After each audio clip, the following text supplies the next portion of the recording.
नमस्कार। मैं आज आपको गाज माता की कहानी सुनाने जा रही हूँ। वो कहानी कुछ इस प्रकार है। एक समय की बात है, एक राजा और रानी थे।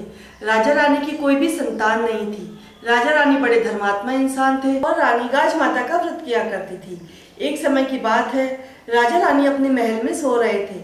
गाज माता जोर से गाजी तो रानी ने उठकर कहा कि हे गाज माता, अगर मेरे संतान हो जाएगी, मैं गर्भवती हो जाऊंगी तो तुम्हें 1.25 मन का शीरा कढ़ाई करूंगी। अब थोड़े ही दिनों बाद रानी गर्भवती हो गई और रानी ने फिर गाज माता से ये प्रार्थना की कि हे गाज माता, अगर मेरी कोख से लड़का जन्म लेगा, मेरा ये वंश आगे बढ़ेगा, तो मैं तुम्हें 5.25 मन का शीरा कढ़ाई करूंगी। थोड़े ही समय बाद गाज माता की कृपा से रानी के संतान के रूप में लड़के ने जन्म लिया। अब रानी अपना दिया हुआ वचन भूल गई और उसने माता को 5.25 मन की कढ़ाई नहीं चढ़ाई। अब गाज माता इससे रुष्ट हो गई और गाज माता ने सोचा कि यह तो मुझे दिया हुआ वचन भूल गई है, मुझे इसको अपना चमत्कार तो दिखाना ही होगा। तब गाज माता गाजती घोड़ती आई और पलने में से छोटे से बच्चे को उठाकर अपने साथ ले गई। उसी नगर में एक भील और भीलनी रहा करते थे।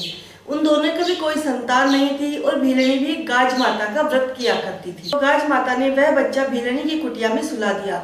उस समय भील और भीलनी अपनी कुटिया में नहीं थे।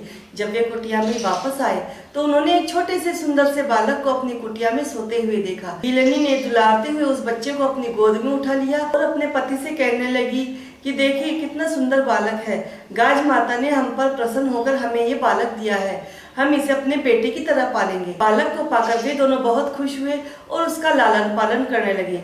साथ ही उन्होंने गाज माता को धन्यवाद भी किया। उधर महल में बच्चे को ना पाकर रानी विलाप करने लगी और राजा से कहने लगी, हमारे बच्चे को शायद कोई चुरा कर ले गया है।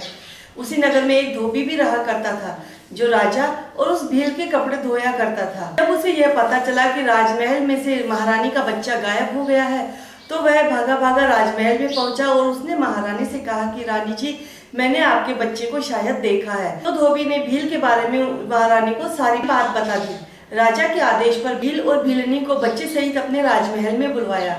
जब भीलनी से पूछा गया कि तुम्हारे पास यह बच्चा कहाँ से आया है, तो भीलनी ने कहा कि गाज माता ने प्रसन्न होकर हमें ये बालक दिया है। महारानी ने राजा से कहा कि गाज माता ने नाराज होकर हमारे साथ ये सब किया है। तब राजा और रानी दोनों ने मिलकर 5.25 मन का शीरा कढ़ाई करके गाज माता को भोग लगाया और सारे नगर में बंटवाया। और भीलनी को भी कुछ समय बाद गाज माता की कृपा से संतान के रूप में लड़के की प्राप्ति हुई और उसका घर धन धान्य से भर गया।